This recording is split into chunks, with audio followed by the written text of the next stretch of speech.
नमस्कार बच्चों, सफलता कार्यक्रम में आपका एक बार हार्दिक अभिनंदन और स्वागत है।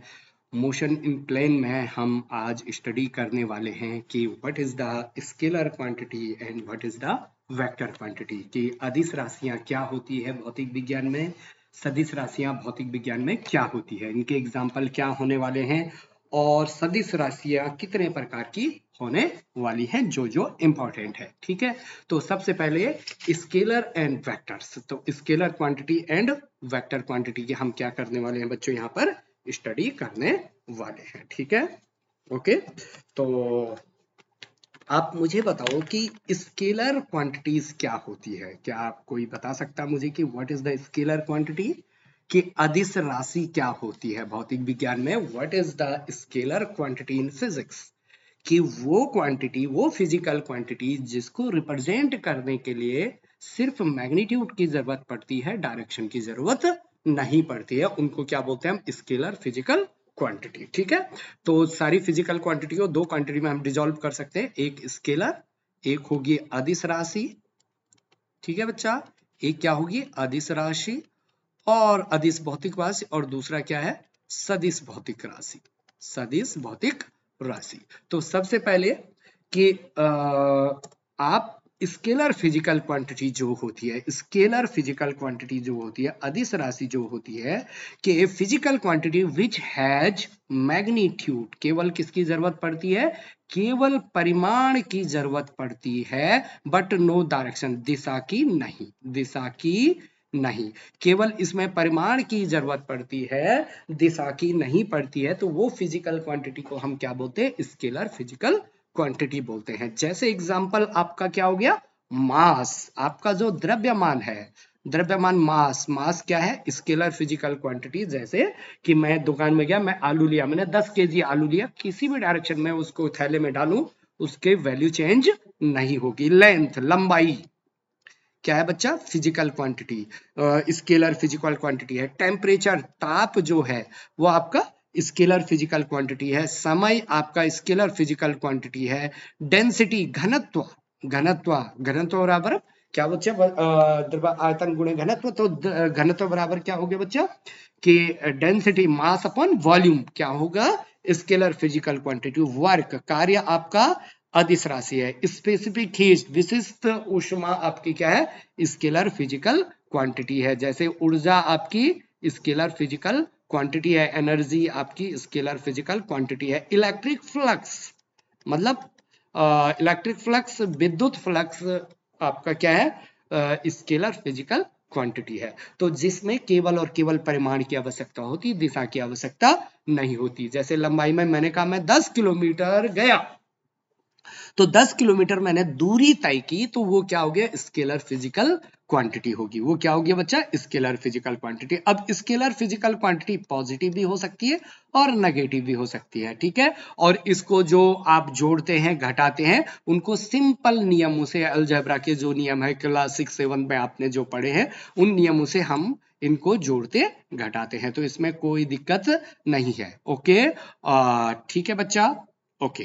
तो ये तो होगी स्केलर फिजिकल क्वांटिटी, कि जिसमें सिर्फ और सिर्फ मैग्नीट्यूड की जरूरत पड़ती है, डायरेक्शन की जरूरत नहीं पड़ती है, स्केलर फिजिकल क्वांटिटी होती है। अब वेक्टर फिजिकल क्वांटिटी जो होती है, सदिश राशियां जो होती है, जिनमें आपका मैग्नीट्यूड भी चाहिए और प्लस जिन फिजिकल फिजिकल क्वांटिटी में क्या, डायरेक्शन भी चाहिए, और प्लस ये वेक्टर के लॉ को क्या कर, वेक्टर के एडिशन लॉ को क्या करे बच्चा, फॉलो करे। वेक्टर एडिशन लॉ को भी क्या करे, एडिशन लॉस को भी क्या करे बच्चा, फॉलो करे।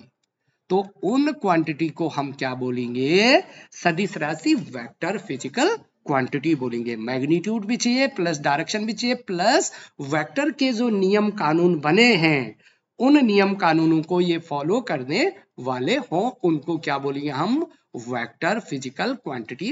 वो क्वांटिटी आपकी क्या कहलाती है बच्चा, वेक्टर क्वांटिटी कहलाती है। यहां पर देखिए कि physical quantity has both magnitude as well as direction is called vector physical quantity. And जो मैंने वेक्टर के लॉ बोले, and vector quantities obeys triangle law of vector addition, या इसी का दूसरा नाम है parallelogram law of vector addition को क्या करो, ऑब्वियस करे, इसको फॉलो करे तो उन राशियों को हम क्या कहते हैं बच्चा, वेक्टर फिजिकल राशि कहते हैं। केवल मैग्नीट्यूड और डायरेक्शन से काम नहीं चलेगा, इसको वेक्टर क्वांटिटीज ऑब्वियस करनी पड़ेगी। ट्रायंगल लॉ ऑफ एडिशन और पैरेललोग्राम लॉ ऑफ एडिशन को फॉलो करना पड़ेगा। अब ये लॉ क्या होता है इसी को हम आगे पढ़ने वाले होंगे, ठीक है।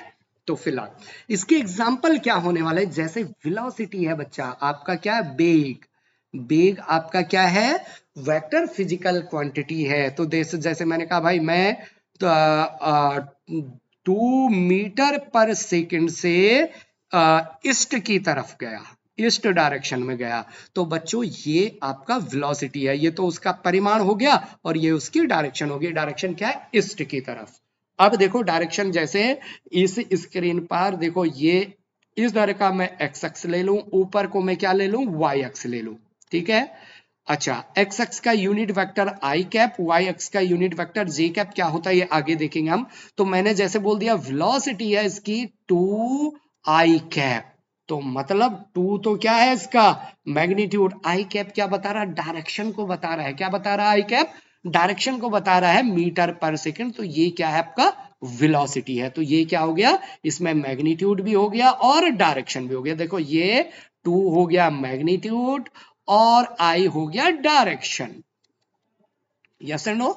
तो ये वेलोसिटी आपकी क्या है, वेक्टर फिजिकल क्वांटिटी है। Velocity is a vector physical quantity. इसी प्रकार एक्सेलरेशन, एक्सेलरेशन त्वरण जो है, त्वरण भी आपका क्या है, सदिश राशि है। एक्सेलरेशन आपकी वेक्टर फिजिकल क्वांटिटी है क्योंकि उसमें मैग्नीट्यूड के साथ साथ डायरेक्शन की जरूरत भी पड़ती है। और जब आप वेक्टर क्वांटिटी को डिनोटेट करते हो तो ऊपर से ये एक एरो लगाते हैं, ये बताता vector physical quantity. Displacement D vector लिख सकते हो, डिस्प्लेसमेंट डी वेक्टर लिख सकते हो, या आर लिख सकते हो, या एस वेक्टर लिख सकते हो, दैट इज द डिस्प्लेसमेंट को डिनोटेड करते हैं। तो डिस्प्लेसमेंट क्या होता है, the shortest distance between initial point two final point. तो ये क्या है आपका डिस्प्लेसमेंट है बच्चा। ओके, तो डिस्प्लेसमेंट भी क्या होता है, वेक्टर फिजिकल क्वांटिटी होती है जिसमें मैग्नीट्यूड के साथ साथ आपको क्या चाहिए, डायरेक्शन भी चाहिए। अच्छा, डिस्प्लेसमेंट को हिंदी में क्या बोलते हैं, विस्थापन।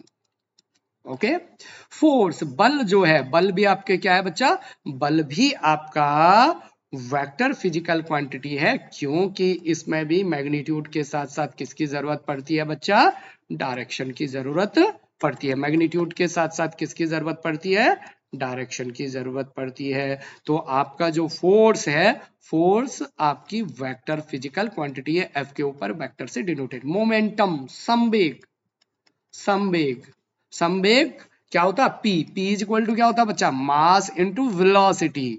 तो ये भी क्या है, एक वेक्टर फिजिकल क्वांटिटी है। टॉर्क, बल आघूर्ण, बल आघूर्ण कि अगर कोई अक्ष के परितः घूम रहा है तो उस पर लगने वाला जो आर क्रॉस एफ है, दैट इज द टॉर्क।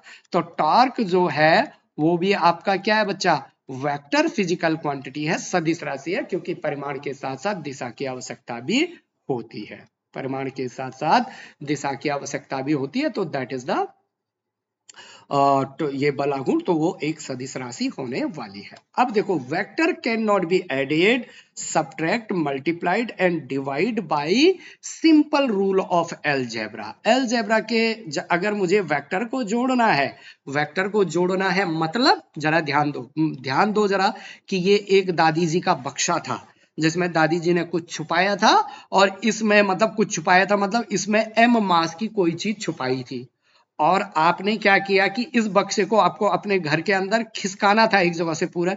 तो दीदी आई, उसने इधर पर फोर्स लगाया, फोर्स एक वेक्टर क्वांटिटी है, फोर्स लगाया 5 न्यूटन, और इस तरफ को मतलब एक्स डायरेक्शन में उसने एक फोर्स लगाया इतना, मतलब ओके लगाया, बक्सा नहीं खिसका, बक्सा नहीं खिसका। तो ये मतलब ये फोर्स बाय सिस्टर, और ब्रदर था, उसका भाई था, भाई क्या था, थोड़ी सा मतलब शरारती था, उसने कहा दीदी मैं मदद करती हूँ तुम्हारी, और लेकिन मैं इधर से फोर्स लगा रहा हूं, और भाई ने लगाया 5, ब्रदर ने लगा दिया 5 न्यूटन का फोर्स, लेकिन उल्टी डायरेक्शन में, मतलब माइनस आई कैप डायरेक्शन में। अब होगा क्या, बक्सा खिसकेगा क्या, नहीं खिसकेगा। क्यों नहीं खिसकेगा? जबकि दोनों बक्से को ऊपर फोर्स लगा रहे। क्यों? क्योंकि बहन का फोर्स इस तरफ को हो तो भाई का फोर्स इस तरफ को है। समझ में? और रिजल्टेंट एफ नेट कितना आ जाता है? 0 आ जाता है। क्यों आ जाता है हम आगे देखेंगे।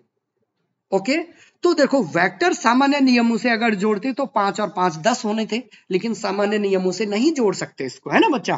क्योंकि इसके निश्चित नियम होने वाले हैं। जैसे अब दूसरी बार भाई क्या किया, उसने फोर्स इस तरफ को, बहन ने इधर को लगाया 5 न्यूटन, भाई ने इधर नीचे को लगा दिया 5 न्यूटन।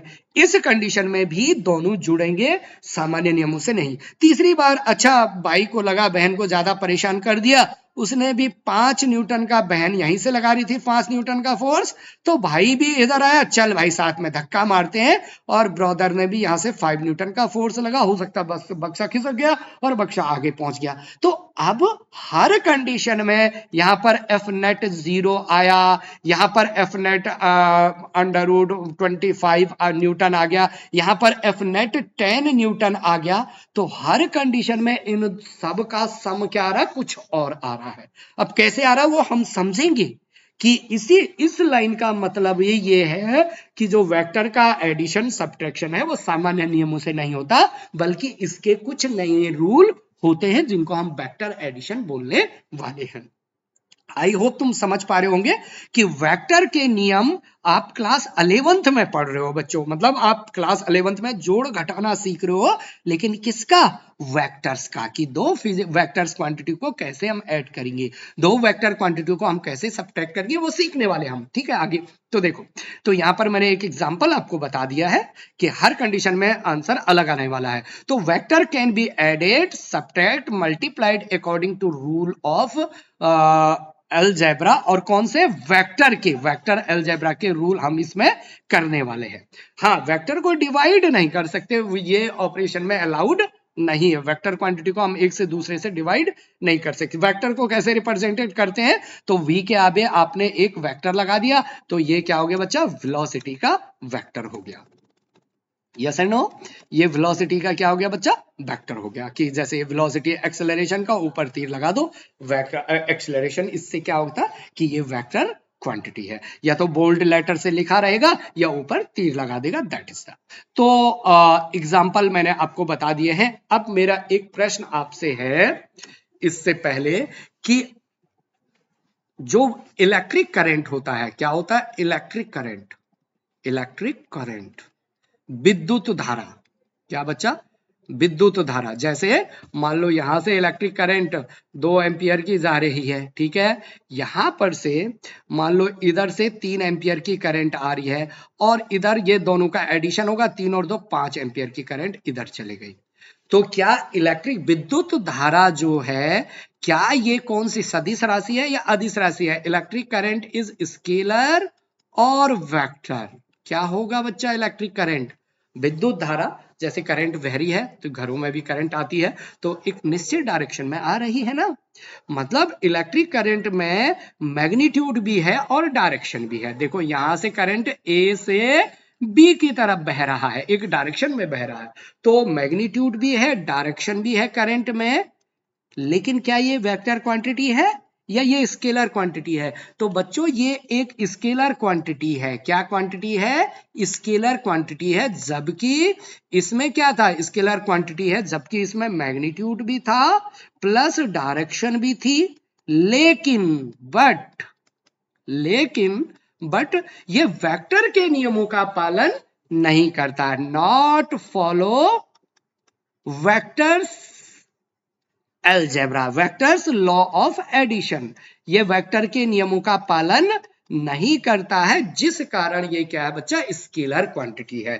तो विद्युत धारा में मैग्नीट्यूड भी है, डायरेक्शन भी है, लेकिन फिर भी स्केलर है, क्योंकि वो वेक्टर के नियमों का पालन नहीं करता है, सदिश के नियमों का पालन नहीं करता है। जैसे यहीं पर मैं बता दूं कि अगर मैं एंगल चेंज कर दूं, देखो ये 2 एम्पियर की है, ये 3 एम्पियर की है, अभी भी इधर 5 एम्पियर ही जाएगा। यहां पर देखो एंगल थीटा 1 था, यहां थीटा 2 हो गया, कोई फर्क नहीं पड़ा। ठीक है, ओके, कोई फर्क नहीं पड़ा, मतलब वेक्टर के नियमों का पालन ये नहीं करता। तो electric current is scalar quantity. Electric current, विद्युत धारा क्या है? स्केलर क्वांटिटी होगी। याद रखेंगे इस बात को, जबकि इसमें डायरेक्शन भी है और मैग्नीट्यूड भी है। ओके बच्चा, तो ये आपका electric current is scalar quantity. एक बार इसको उतारिए, ठीक है? ओके, पॉज करके उतार लीजिए। तो ये एक आपकी स्केलर क्वांटिटी है। ओके, एग्जाम्पल हमने बता दिया। अब आप सिंपल सा अपने आप में फिजिकल क्वांटिटी को याद करो और उसको कैटेगराइज कर दो कि वो स्केलर होगी या वेक्टर होगी। जैसे मैं बोल दूं कि भाई बताओ पोटेंशियल एनर्जी, स्थितिज ऊर्जा क्या होगी, तो आप बोलेंगे सर एनर्जी स्केलर क्वांटिटी है, तो पोटेंशियल एनर्जी भी स्केलर क्वांटिटी होगी। जैसे मैंने कहा भाई बताओ कि आपका फोर्स क्या है, तो आपको पता है कि फोर्स में मैग्नीट्यूड भी होता है, डायरेक्शन भी होता है, तो वो क्या है? एक स्केलर क्वांटिटी होती है। अब टाइप्स ऑफ वेक्टर्स, पहले कुछ इंपॉर्टेंट वेक्टर कि सबसे पहले पोजीशन एंड डिस्प्लेसमेंट वेक्टर क्या होते हैं। पोजीशन एंड डिस्प्लेसमेंट वेक्टर क्या होते हैं? तो देखो सबसे पहले यहां पर देखिए, पोजीशन स्थिति और विस्थापन सदिश। स्थिति तथा विस्थापन सदिश कैसे बोलेंगे? स्थिति तथा विस्थापन सदिश। विस्थापन सदिश।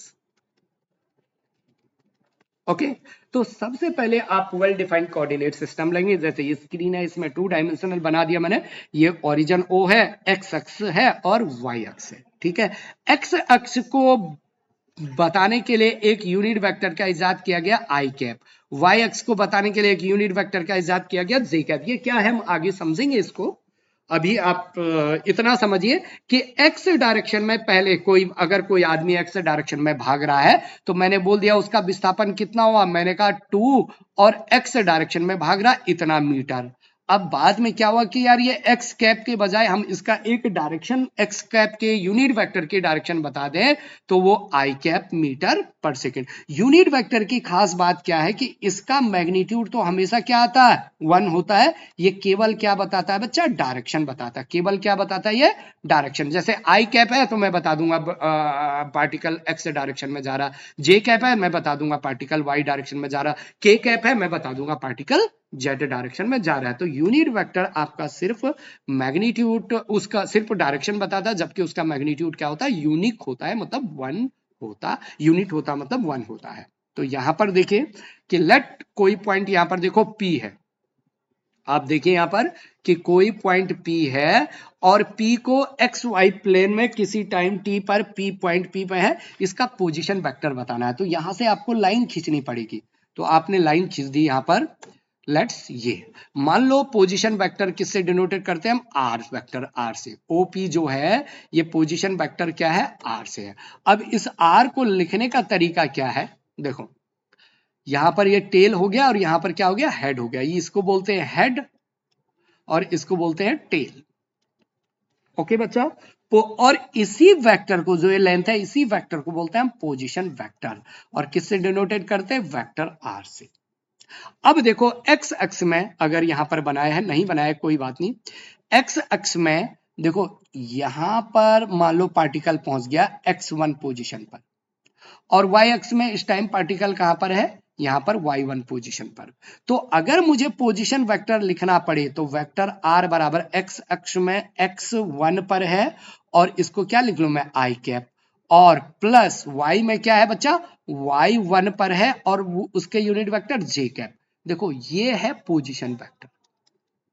पोजीशन वेक्टर ये क्या है बच्चा?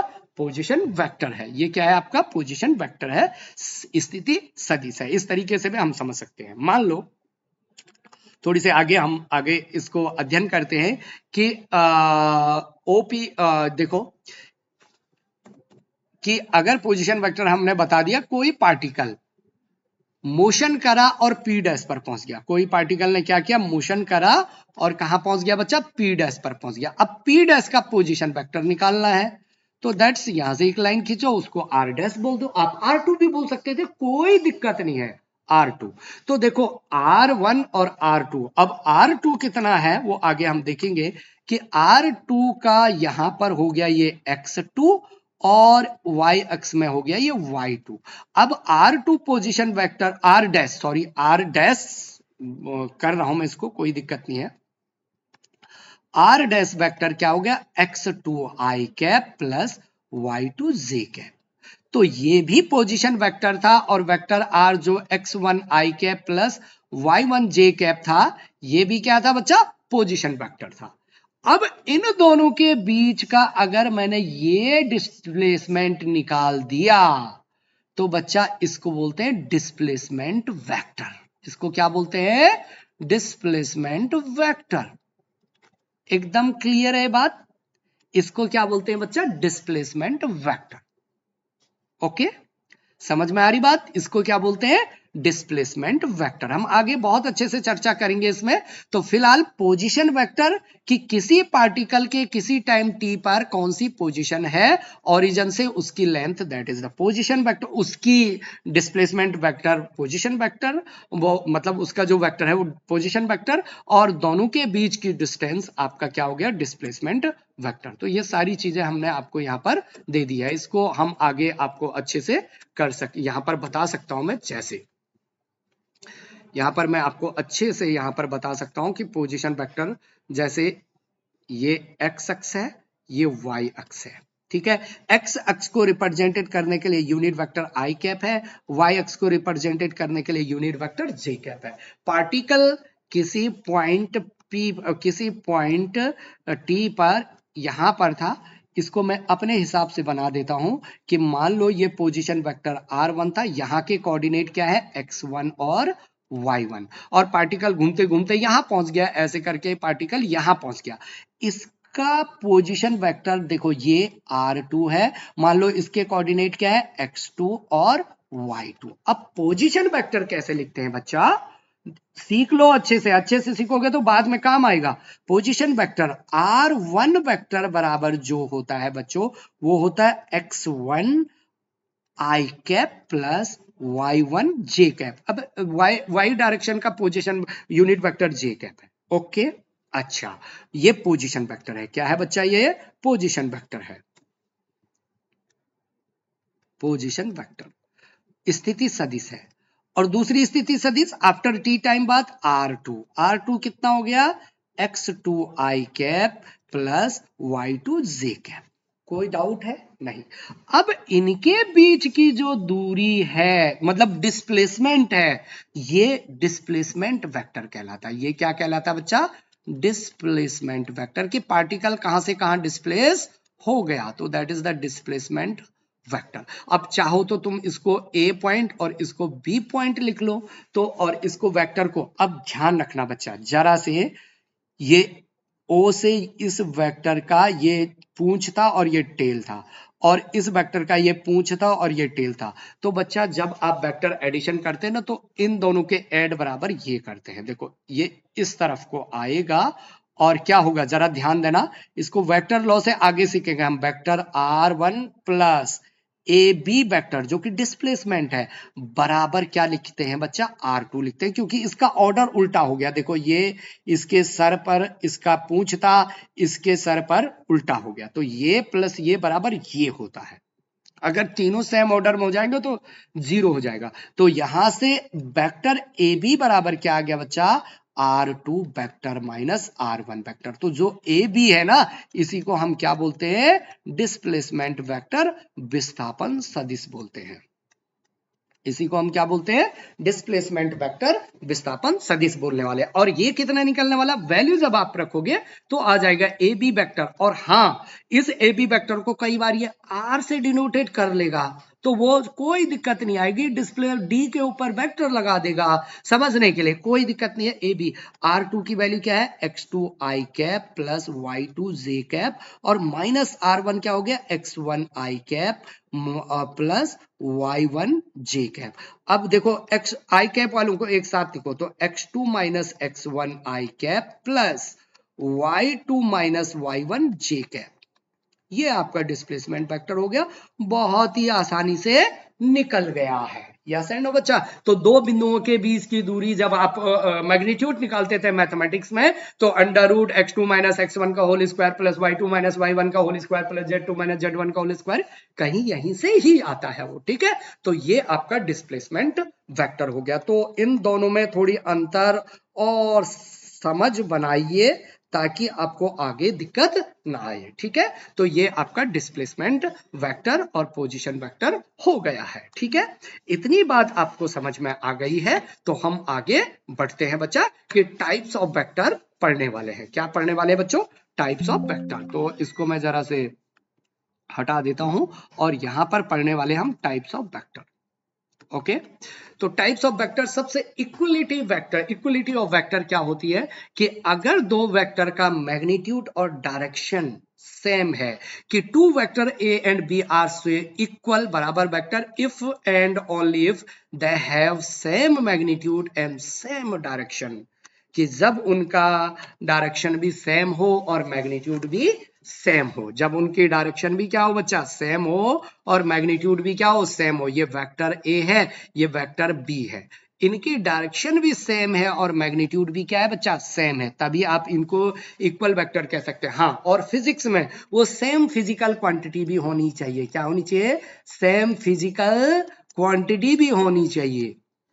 मतलब ऐसा नहीं हो सकता ना कि एक जगह तुमने वेलोसिटी लिख दिया और दूसरी जगह मोमेंटम लिख लिया, कभी इक्वल वेक्टर हो ही नहीं सकते हैं। तो मैग्नीट्यूड भी सेम हो, डायरेक्शन भी सेम हो और सेम फिजिकल क्वांटिटी भी हो, तो दैट इज द, वो क्या है? इक्वल वेक्टर कहलाते हैं। जैसे यहां पर देखो आप, वेक्टर ए और वेक्टर बी क्या है? इक्वल वेक्टर है और वेक्टर को पैरेलली शिफ्ट करना अलाउड होता है। ठीक है, तो यहां पर इक्वल वेक्टर आप लिख सकते हैं। जैसे अनइक्वल वेक्टर क्या होगा कि जैसे ये दो नीचे नीचे देखो, ए डैश और बी डैश, ये अनइक्वल वेक्टर है, ये कभी भी इक्वल नहीं हो सकते और कभी भी एक दूसरे पर कोइंसाइड नहीं कर सकते। तो इक्वल वेक्टर क्या होते हैं? Magnitude same, direction same and same physical quantity, that is the equal vector. Okay बच्चा, ओके। आगे हम देखते हैं इसमें फंडामेंटल डायरेक्शन वेक्टर अलजेब्रा। अब देखो, नेगेटिव वेक्टर किसको कहते हैं? Few fundamental vector, negative vector की नकार, मतलब ये ऋणात्मक सदिश। बच्चों जैसे ये वेक्टर ए है, इसकी दिशा पलट दी मैंने, देखो ये उल्टा कर दिया। यहां देखो, इसकी दिशा पलट के, यहां देखो इसकी दिशा पलटी, ये देखो ये इसका ए का ऋणात्मक वेक्टर हो गया, ये इसका क्या हो गया बच्चा? ऋणात्मक वेक्टर हो गया। मतलब मैग्नीट्यूड तो सेम होगा, मैग्नीट्यूड तो वेक्टर का क्या होगा? सेम होगा, लेकिन डायरेक्शन क्या हो जाएगी? अपोजिट हो जाएगी। तो ये दो वेक्टर क्या कहलाते हैं? नेगेटिव वेक्टर कहलाते हैं। ये दो वेक्टर क्या कहलाते हैं बच्चा? नेगेटिव वेक्टर कहलाते हैं। जब इनका एडिशन करोगे तो खुद ब खुद क्या आ जाएगा? जीरो आ जाएगा। यहां देखिए, आप समझो उससे कि यहां पर देखो, दोनों को अगर ऐड करोगे आप तो जीरो आ जाएगा। यहां देखो, ये वेक्टर ए था, नेगेटिव वेक्टर, इसकी दिशा पलट दो तो इसका नेगेटिव वेक्टर आ गया, और इन दोनों को अगर आपने ऐड कर दिया तो A plus negative A vector is equal to क्या आता? जीरो आता है। तो नेगेटिव वेक्टर। इक्वल वेक्टर की बात मैंने आपको कर दी कि same magnitude, same direction, same physical quantity. को इनिशियल वेक्टर मतलब कि जिनका इनिशियल पॉइंट क्या हो? सेम जगह पर हो। ए और बी क्या है? कॉमन इनिशियल पॉइंट है, तो को इनिशियल वेक्टर। को टर्मिनल वेक्टर कि जिनका यहां पर फाइनल पॉइंट क्या हो बच्चा? सेम हो, दैट इज द को टर्मिनल वेक्टर। को प्लेनर वेक्टर जो एक ही प्लेन में स्थित हो।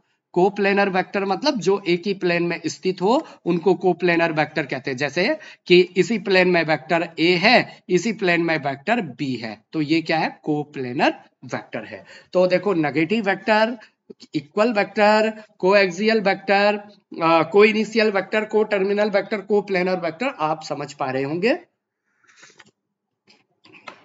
कि कैसे होने वाले हैं।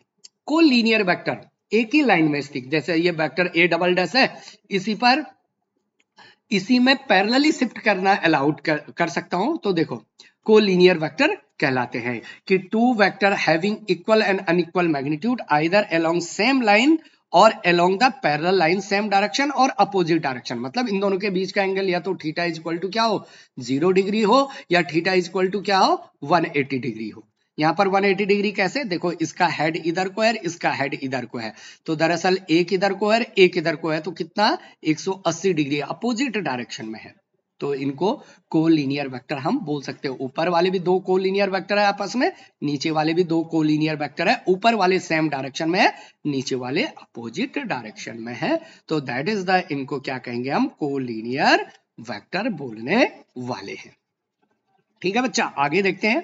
यूनिट वेक्टर बड़ा ही इंपॉर्टेंट है। यूनिट वेक्टर कि जैसे मान लो, जरा यूनिट वेक्टर का काम क्या होता है जरा समझना बात को, कि जैसे मान लो कि मैंने आपको पूछा कि भाई ये बताओ कि आपका पाकिस्तान किधर को है, तो नक्शे में तो आपने डायरेक्शन करके बता दिया सर इधर को है। या किसी ने आपको पूछा आपके गांव में कि यार बताओ कि आपकी स्कूल किस तरफ को है, तो आप खड़े हैं, आपने हथेली से हाथ से इशारा कर दिया कि ना हमारा स्कूल इस तरफ को है, इस डायरेक्शन में है, इस तरफ को है। अब आपका हाथ स्कूल तक तो पहुंचेगा नहीं, आपका हाथ स्कूल तक तो पहुंचेगा नहीं, लेकिन उसने स्कूल की डायरेक्शन जरूर बता दी है कि आपका स्कूल इस तरफ को है। तो जो काम आपने हाथ ने किया वही काम यूनिट वेक्टर भी करता है। कि यूनिट वेक्टर क्या है बच्चा, जिसका मैग्नीट्यूड तो 1 होता है, जिसका मैग्नीट्यूड तो क्या होता है बच्चा, मैग्नीट्यूड तो क्या होता है, 1 होता है, मैग्नीट्यूड यूनिट होता है। लेकिन बट वो डायरेक्शन बता देता है। वो क्या बता देता है बच्चा, डायरेक्शन बताता है। जैसे तुम्हारा हाथ ने डायरेक्शन बताई, उसी तरीके से यूनिट वेक्टर भी किसी फिजिकल क्वांटिटी की डायरेक्शन को बता देता है। एकदम क्लियर, एकदम क्लियर। तो जो काम आपके हाथ ने किया वही काम यूनिट वेक्टर भी करता है, जिसका मैग्नीट्यूड तो 1 होता है, लेकिन ये क्या बताता है, फिजिकल क्वांटिटी की डायरेक्शन को बताता है, फिजिकल क्वांटिटी की डायरेक्शन को बताता है। इसलिए यूनिट वेक्टर का उपयोग किया जाता है। जैसे अब फैंसी नाम में हमने बता दिया कि एक्स डायरेक्शन का यूनिट वेक्टर, एक्स डायरेक्शन का जो यूनिट वेक्टर है वो आई कैप है, वाई डायरेक्शन का जो यूनिट वेक्टर है वो जे कैप है, और जेड डायरेक्शन का, बाहर की तरफ बना देता हूं, जेड डायरेक्शन का यूनिट वेक्टर क्या है, के कैप है। तो ये निश्चित हो गया कि भाई कि कोई पार्टिकल है जो जिसकी वेलोसिटी 2 जे कैप मीटर पर सेकंड है। तो मैंने बताया भाई, बताओ भाई ये किस डायरेक्शन में भाग रहा है, तुमने टपाक से बोल दिया सर ये वाई डायरेक्शन में भाग रहा है। मैंने कहा कैसे पता लगा, तुमने बोला सर जे कैप वाई डायरेक्शन की यूनिट वेक्टर है, कि ये मतलब पार्टिकल वाई डायरेक्शन में भाग रहा है। मैंने बोला भाई वेलोसिटी इसकी इसका वेलोसिटी आ गया 4 के कैप मीटर पर सेकंड। मैंने कहा किस डायरेक्शन में भाग रहा, आपने कहा जेड डायरेक्शन में भाग रहा। मैंने कहा माइनस लगा दिया यहां पर, चलो यहां पर नहीं यहां पर लगा दो। अब मैंने बोला भाई किस डायरेक्शन में भाग रहा, आपने कहा सर ना ये माइनस के कैप डायरेक्शन में भाग रहा, के अपोजिट माने माइनस के कैप डायरेक्शन में भाग रहा, कि सर ये पार्टिकल माइनस जेड डायरेक्शन में भाग रहा है। तो यही काम क्या करता है बच्चा, यूनिट वेक्टर करता है, कि वो मैग्नीट्यूड 1 होता है लेकिन डायरेक्शन को बताता है। तो यूनिट वेक्टर का बहुत काम आगे आने वाला है।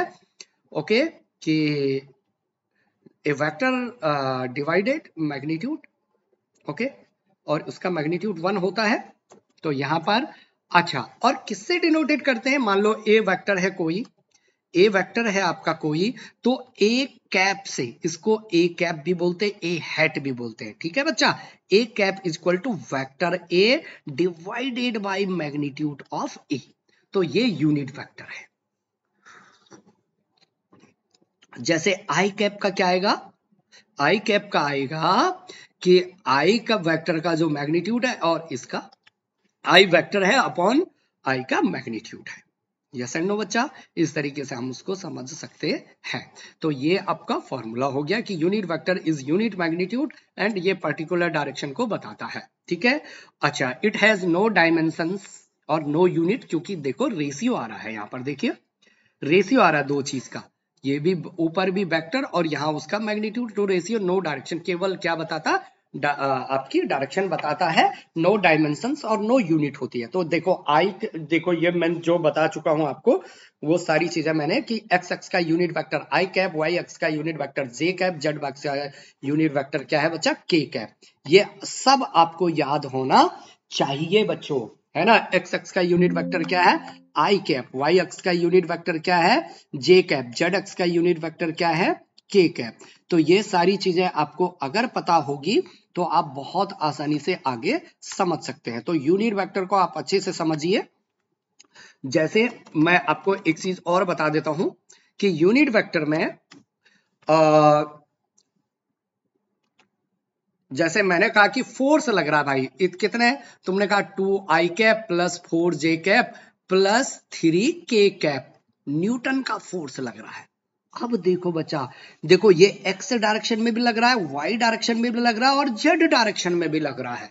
तो अगर इसका मैग्नीट्यूड आपको निकालना है तो मैग्नीट्यूड कैसे निकालेंगे, ऐसे। और क्या होता, अंडर रूट x का स्क्वायर 2 का स्क्वायर प्लस y का स्क्वायर 4 का स्क्वायर और प्लस z का स्क्वायर 3 का स्क्वायर। तो कितना आ गया बच्चा, 2 दूना 4, 4 चक्को 16, 3 तिया 9, 25 और 4 29, तो 29 न्यूटन इसका मैग्नीट्यूड आ गया।